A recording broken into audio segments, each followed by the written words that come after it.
अस्सलाम वालेकुम बच्चों। आज थर्ड स्टैंडर्ड ईवीएस यानी माहौल के मुतालिया के एक नए वीडियो के साथ आपके सामने हाजिर है। ये वीडियो मुंबई महानगर पालिका वर्चुअल क्लास की तरफ से पेश किया जा रहा है। मैं Ansari Rashid Akhtar third standard EVS के एक नए टॉपिक के साथ। तो चलिए शुरू करते हैं आज का हमारा नया टॉपिक।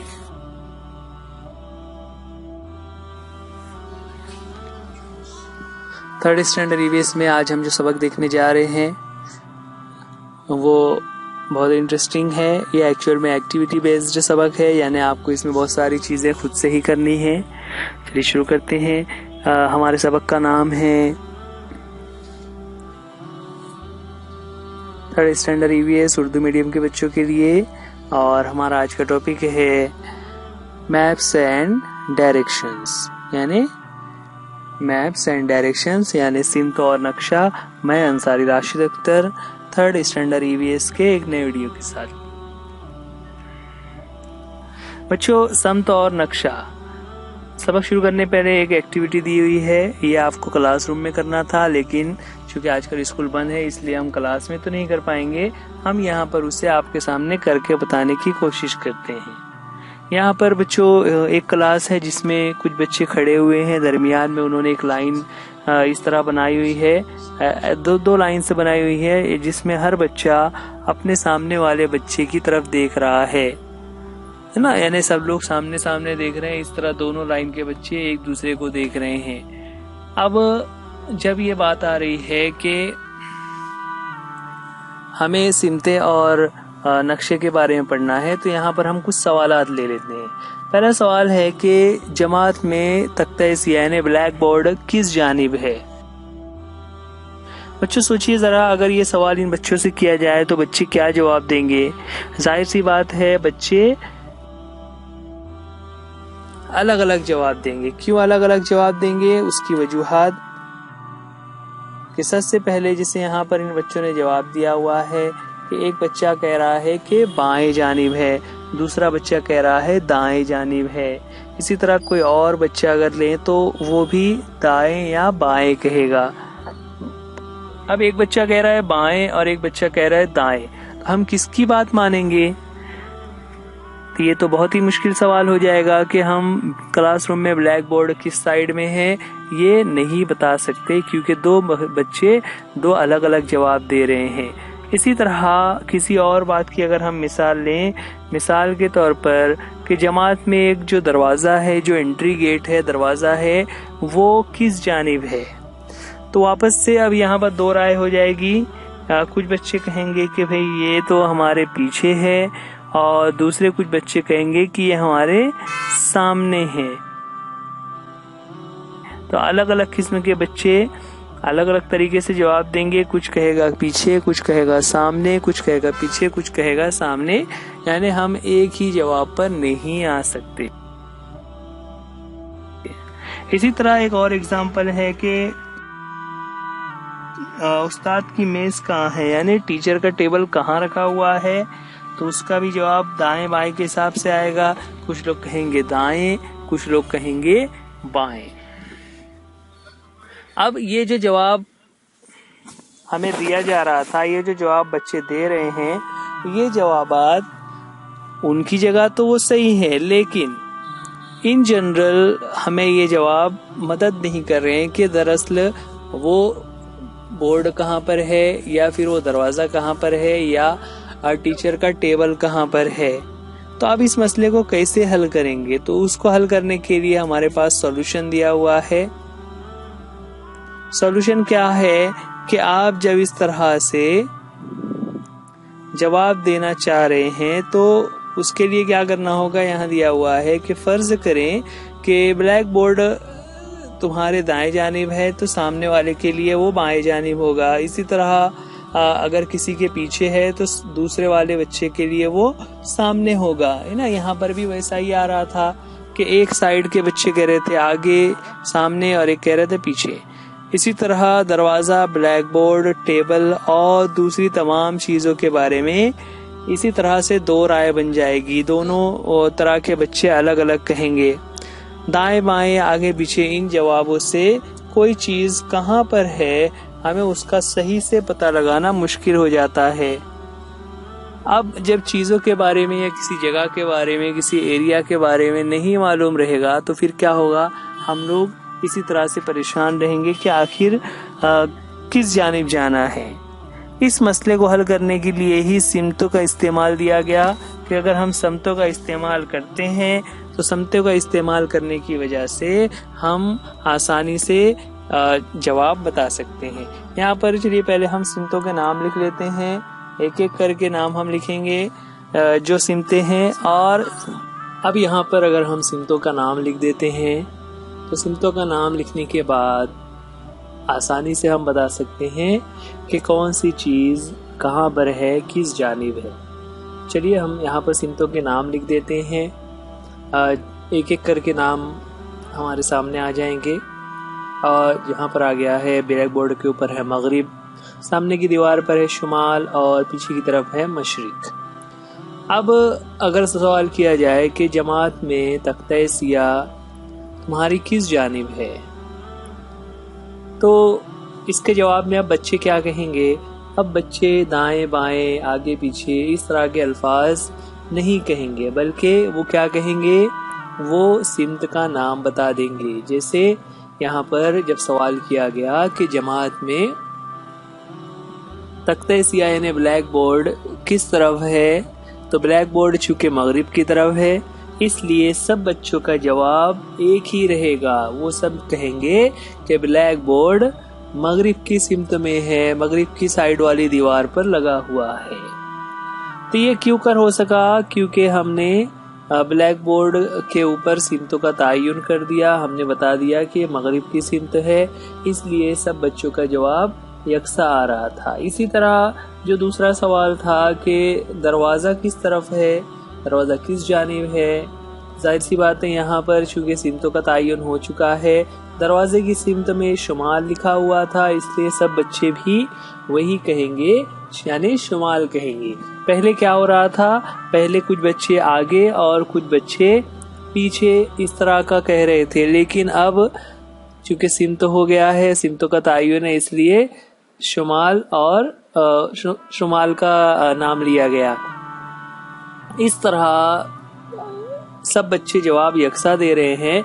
और ऐसा करने की वजह से जब हम सिमतों का तयन कर लेते हैं तो कोई भी चीज़ या कोई जगह कहाँ पर है, किस जानिब है, ये सही तौर पर बताया जा सकता है, उसमें कोई भी गलती नहीं होगी, बल्कि उसका जवाब हमेशा सही ही रहेगा।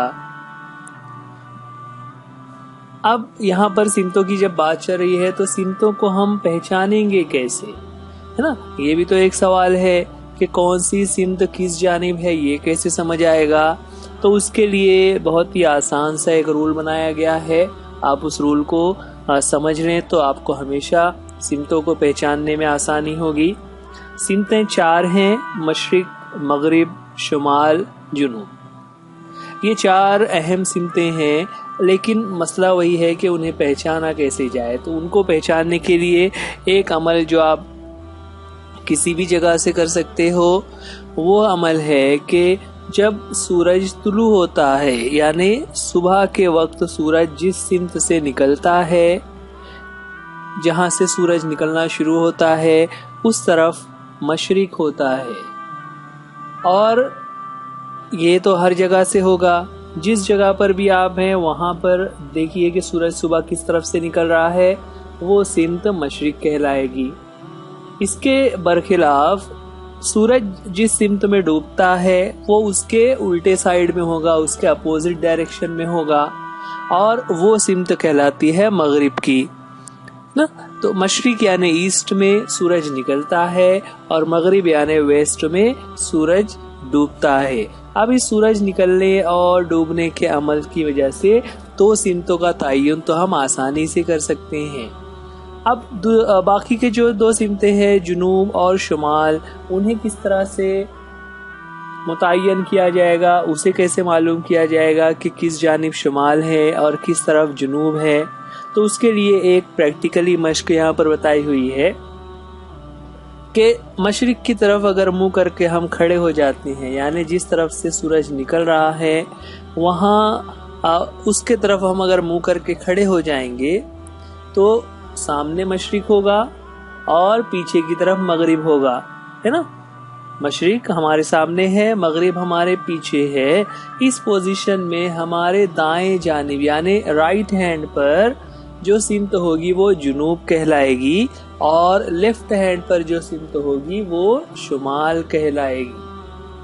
कैसे हुआ कि हमने मशरिक की सिमत हम अपना रुख करके खड़े रहेंगे, अपना मुंह मशरिक की सिमत में रखेंगे और सीधे हाथ पर जो सिमत है वो जुनूब कहलाएगा, जबकि उल्टे हाथ वाली सिमत जो है वो शुमाल कहलाएगी। तो ये तो बहुत ही आसान अमल है।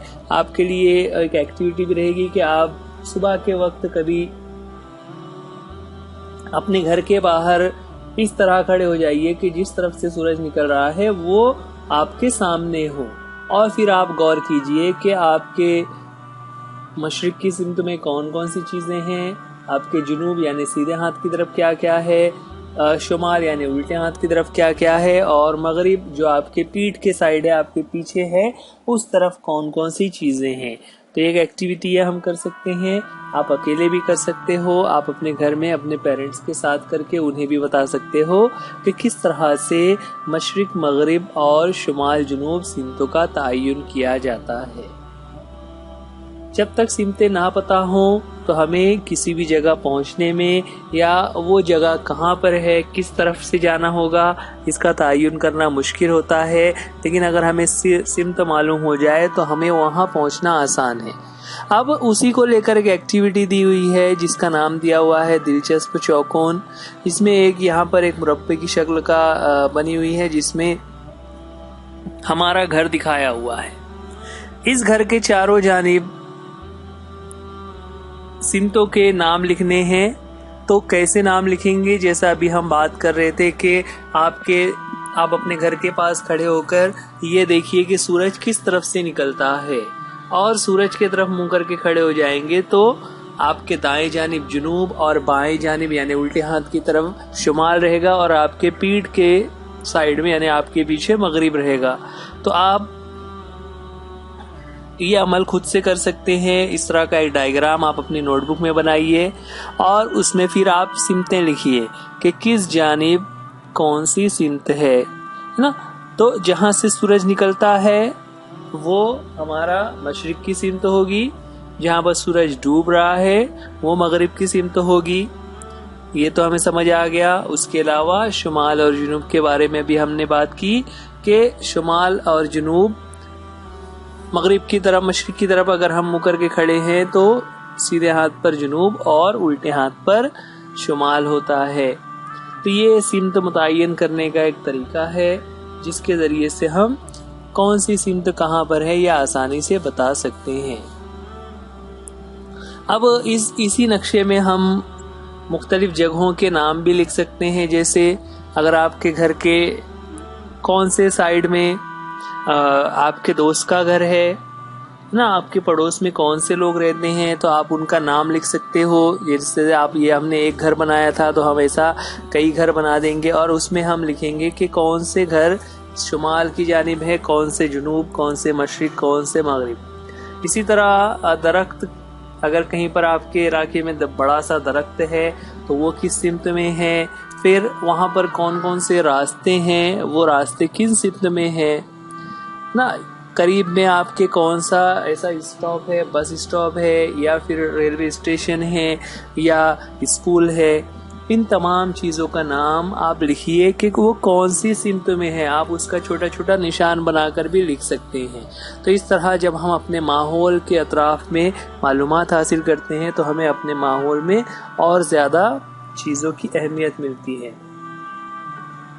बच्चों, यहाँ पर याद रखने वाली दो बातें हैं। सबसे पहले कि सूरज निकलता है और डूबता है, इसलिए इंसान ने सिमतें तय करने के लिए सूरज का इस्तेमाल किया। यहाँ पर ये जो तस्वीर नजर आ रही है ये है कुतुबनुमा। कुतुबनुमा भी सिमतों को मालूम करने के लिए एक आला होता है, लेकिन उसमें ख़ास बात यह है कि कुतुबनुमा में यानी जो कंपास होता है, इसे कंपास कहेंगे इंग्लिश में। कंपास में एक सुई होती है जो मुसलसल घूम रही होती है। आजकल मोबाइल फ़ोन में भी इस तरह के एप्लीकेशंस आ जाते हैं जिसके ज़रिए से हम सिमतों को मालूम कर सकते हैं। तो यहाँ पर एक कंपास है जिसके ज़रिए से हम सिमतें मालूम कर लें। नॉर्मल हालत में जब कंपास रखा हुआ रहेगा तो उसमें उसकी जो सुई है उसका नोक वाला हिस्सा जो है वो शुमाल की तरफ होगा और उसका बैक साइड का हिस्सा जुनूब की तरफ होगा। तो आप कंपास देखिए, अगर आपको मोबाइल फ़ोन में भी होता है, नहीं पता तो आप जब स्कूल आएंगे तो वहाँ पर आप अपने टीचर्स से पूछकर आप कंपास को देख सकते हैं और सिमतों का तयन कर सकते हैं। यहाँ पर उससे रिलेटेड एक एक्टिविटी और दी हुई है कि आपके ही तरह के दो बच्चे हैं जिन्हें एक प्रोजेक्ट दिया हुआ है कि उन्हें एक मुअम्मा है उसे हल करना है। ये एक छोटा सा नक्शा है जिसमें अलग अलग चीज़ें नज़र आ रही हैं। सबसे पहले तो यहाँ पर एक साइड में जो मशरिक की सिमत है वो दिखाई गई है और बाकी की सिमतें हमें बताना है। उसके अलावा नक्शे में दो नाम लिखे हुए हैं, सारा और आमिर। ये दरअसल उनके घर हैं जहाँ पर वो गोल दायरा, छोटा सा दायरा बना हुआ है ब्लैक कलर से, ये उनके घर है। उसके बाद एक मुसल्लस बना हुआ है जो आइसक्रीम की दुकान है और डार्क पिंक कलर से बस स्टॉप का निशान है। ठीक है, अब इन चीज़ों के बाद इससे रिलेटेड कुछ सवालात यहाँ पर दिए हुए हैं। सबसे पहले यहाँ पर हमें इशारा दिया हुआ है मशरिक की सिमत का कि मशरिक किस तरफ है।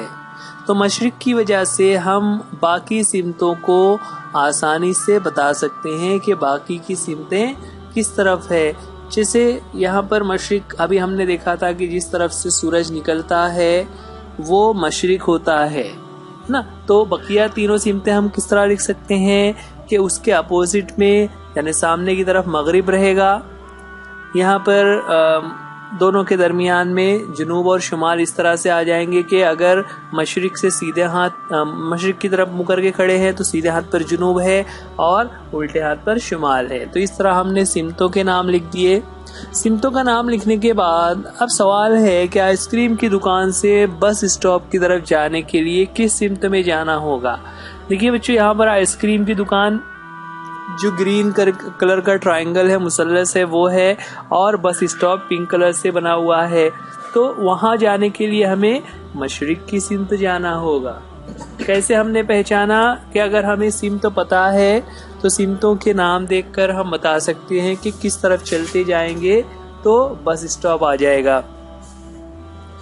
तो आइसक्रीम से बस स्टॉप जाने के लिए हमें मशरिक की सिमत जाना होगा। अगला सवाल है कि आमिर को आइसक्रीम की दुकान पर जाना है तो उसे किस सिमत जाना होगा।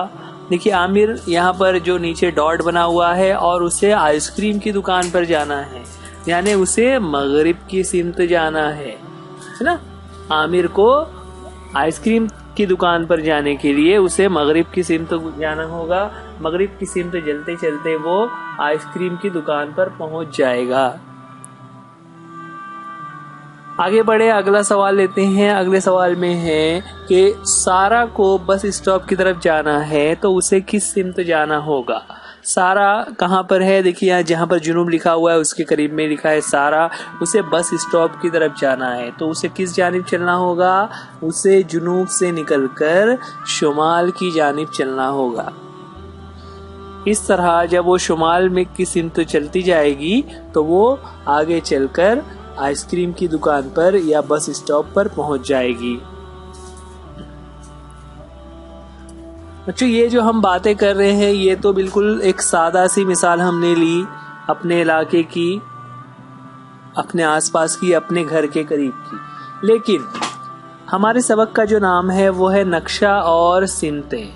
अब नक्शा जो होता है उसको किस तरह से मुतय्यन करेंगे, उसमें कौन सी सिमत है, ये भी समझना हमारे लिए ज़रूरी है। देखिए, यहाँ पर जो तस्वीर हमें नज़र आ रही है उसमें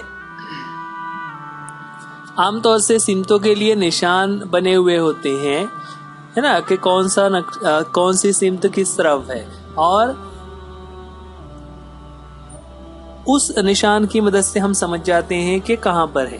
लेकिन असल में वो चीजें कैसी है, तो उसके लिए हमें क्या करना होगा, जैसे यहाँ पर इस बच्ची ने नक्शे को नीचे रखा हुआ है और नक्शे में जो मशरिक का हिस्सा है उसे मशरिक की तरफ रखा हुआ है और जो मगरिब का हिस्सा होगा वो मगरिब की सिमत रखेंगे, एक्चुअल में अपनी जगह पर रहते हुए। तो ऐसा करने पर हमें किसी भी जगह का सही अंदाज हो जाएगा। जैसे यहाँ पर भारत के नक्शे में अगर हम देखें तो भारत के नक्शे में जो आसाम वगैरह की रियासतें हैं वो मशरिकी रियासतें कहलाती हैं। तो नक्शे को जब हमने इस तरह से रखा तो हमें सही से अंदाज हो जाएगा कि वो रियासतें हमारी जगह से किस तरफ वाक़े हैं, किस तरफ अगर हम जाएंगे तो हमें वो मालूम होगा, है ना। आपको ये ध्यान रखना है कि आपकी किताब में जो भी नक्शे आएंगे आपको इसी तरह से उनको समझना है कि किस जानिब कौन सी सिमत में कौन से इलाके हैं। हर किस्म के नक्शे को इसी तरह से पढ़ा जा सकता है। यहाँ पर बात हो रही है नक्शे की, तो नक्शे में 3 चीजें आपको ध्यान रखनी है। 3 अलग अलग अल्फाज हैं, जिला, रियासत और मुल्क। जो जिला, रियासत और मुल्क ये क्या होते हैं, तो चलिए देखते हैं। हम रोजाना दुआ के वक्त अहद पढ़ते हैं जिसमें हम कहते हैं भारत मेरा मुल्क है ना। यहाँ पर जब लफ्ज मुल्क आया हुआ है तो आपको इससे पहले आपने दूसरी जमात में भी रियासत, मुल्क और दुनिया ये अल्फाज पढ़े हैं। यहाँ पर भी इस किताब में बार बार ज़मीन, दुनिया, मुल्क, रियासत, ज़िला, ताल्लुका, गांव ऐसे अल्फाज कई मरतबा आ रहे हैं। तो अब हम ज़िला, रियासत, ज़मीन और दुनिया का एक तारुफ हासिल करते हैं, उनके बारे में मालूमात हासिल करेंगे कि ज़िला क्या होता है, रियासत क्या होती है, मुल्क, ज़मीन क्या है और दुनिया क्या है ना। बच्चों, यहाँ पर एक छोटा सा पैराग्राफ है जिसमें बताया गया कि हम घर में रहते हैं, हमारे घर ज़मीन पर तामीर है। ये ज़मीन बहुत दूर तक फैली हुई है। ज़मीन के बड़े हिस्से को बर कहते हैं। इसी तरह जमीन पर नमकीन पानी भी फैला हुआ है जो समुंदरों की शक्ल में है, जिसे बहर कहते हैं, जमीन को दुनिया भी कहते हैं। जमीन पर कई मुल्क हैं। ये मुल्क कई रियासतों से मिलकर बने हैं ना। बहुत सारे मुल्क हैं दुनिया में, जैसे भारत है, हमारे पड़ोस में चीन है, पाकिस्तान है, श्रीलंका है ना। इसके अलावा अमेरिका है, सऊदी अरबिया है, अफ्रीका है वगैरह। इस तरह से बहुत सारे मुल्क हैं। अब हर मुल्क जो है वो रियासतों से मिलकर बनता है। जैसे हमारा जो भारत है वो कुल 29 रियासतों से मिलकर बना हुआ है। हम इस वक्त रियासत महाराष्ट्र में रहते हैं, इसीलिए हम रियासत महाराष्ट्र की किताबें पढ़ रहे हैं। रियासत महाराष्ट्र और इस तरह की बहुत सारी रियासतें हैं जो सब मिलकर हमारा मुल्क बनाती हैं। जैसे हमारे करीब में कर्नाटक है, गुजरात है, आंध्र प्रदेश है। इसके अलावा और भी बहुत सारी रियासतें हैं जो हमारे मुल्क के नक्शे में हमें नजर आती हैं। इन सब रियासतों से मिलकर हमारा मुल्क तैयार होता है जिसका नाम है भारत। बच्चों, यहाँ पर आपके लिए काम ये होगा कि ये जो नक्शे यहाँ पर हमारे सामने आ रहे हैं उसमें ज़िले का नक्शा है, फिर रियासत यानी रियासत महाराष्ट्र का नक्शा है, फिर हमारे मुल्क यानी भारत का नक्शा है और ज़मीन का भी एक नक्शा है। तो चलिए इन नक्शों का हम मुतालिया करते हैं, देखते हैं कि इन नक्शों में हमें क्या नज़र आ रहा है। ये नक्शा है जिसका नाम ऊपर लिखा हुआ है मुंबई उज़्मा, यानी हमारे शहर मुंबई का ये नक्शा है। मुंबई में बच्चे यहाँ पर देखिए नीचे की तरफ चाहिए, शायद आपको वीडियो में साफ ना भी दिखाई दे, लेकिन जब आप स्कूल की किताबों में देखेंगे तो वहाँ पर ये नक्शा अच्छी तरह से बना हुआ है। हमने वहीं से इसे कॉपी किया है ताकि आपको हूबहू हम दिखा सके। इस नक्शे में मुंबई और जिला मुंबई के आसपास के इलाके पूरे दिखाए गए हैं ना। यहाँ पर जिलाई सरहद दिखाई गई है, अहम मकामात के नाम लिखे हुए हैं। उसके बाद जिला का सदर मकाम भी लिखा हुआ है, यानी जहाँ पर उसके अहम ऑफिसेज हैं। देन समुंदर को पार कर तैयार किया गया जमीनी हिस्सा। यहाँ पर यह खास बात है, मुंबई में ये जो ग्रीन कलर से हिस्सा दिखाया जा रहा है वो पहले समुंदर था, लेकिन उस हिस्से को पाट कर, यानी वहां पर मिट्टी पत्थर वगैरह डालकर उस इलाके को शहरी इलाके की जमीन से मिला दिया गया। इस तरह जमीन को पाट कर ये हिस्सा बनाया गया हुआ है। मुंबई शहर के बारे में एक मुख्तसर मालूमात है कि मुंबई अपने मुल्क का एक अहम शहर है। ये शहर जिला मुंबई शहर या जिला मुंबई मुज़ाफ़ात, इस तरह 2 जिलों से मिलकर बना है। जिला में कई गांव, बस्तियां, आबादियां होती हैं। मुंबई भारत का एक बड़ा शहर है।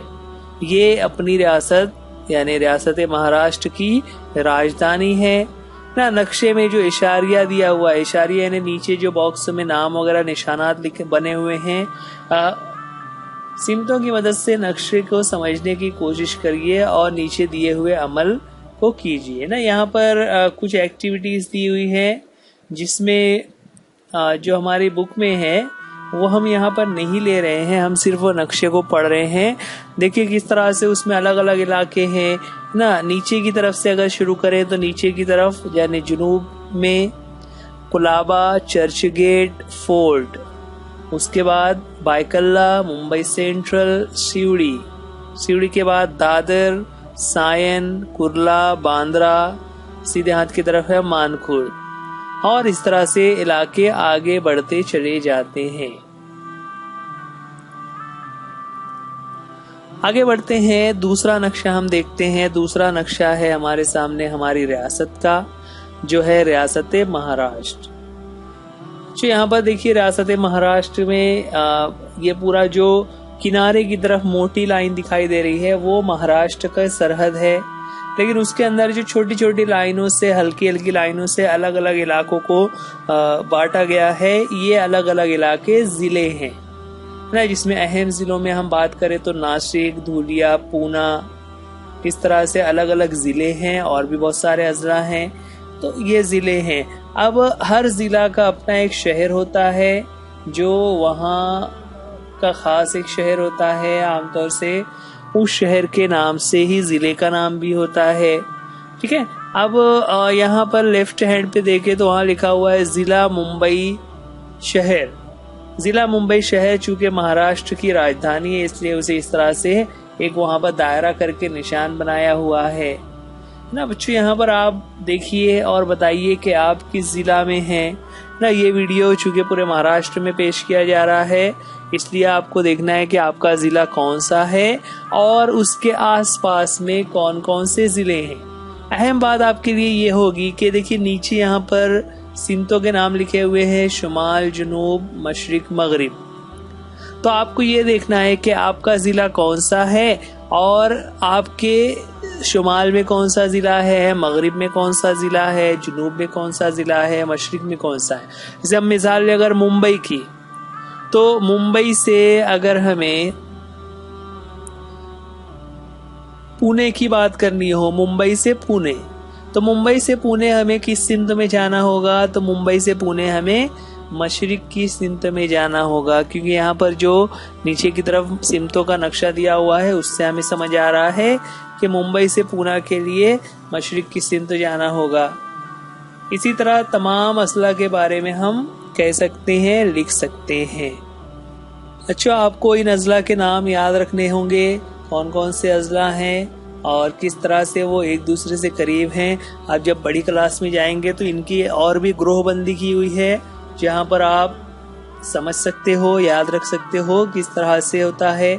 यहाँ पर बच्चों एक चीज़ और है कि नागपुर जो कि नक्शे में सीधे हाथ की तरफ ऊपर दिखाई दे रहा है, नागपुर में भी दायरे का निशान है। वो रियासत की ज़ैली राजधानी है। ज़ैली राजधानी इसलिए क्योंकि महाराष्ट्र एक बहुत बड़े इलाके पर फैला हुआ है, एक ही जगह से पूरा निज़ाम चलाना मुश्किल होता है, इसलिए आसानी के लिए, सहूलत के लिए उसे बांट दिया गया और नागपुर को ज़ैली राजधानी का दर्जा दिया हुआ है। वहां से भी हुकूमत के बहुत सारे कामकाज चल रहे होते हैं। तो ये रियासत महाराष्ट्र का नक्शा, जिसमें हमें बहुत सारे अजला नजर आ रहे हैं। उन अजला के जरिए मिलकर रियासत महाराष्ट्र एक रियासत के तौर पर बनती है ना। और इन्हीं अजला में बहुत सारे शहर और गांव होते हैं, जिनसे मिलकर ये जिले बने हुए हैं।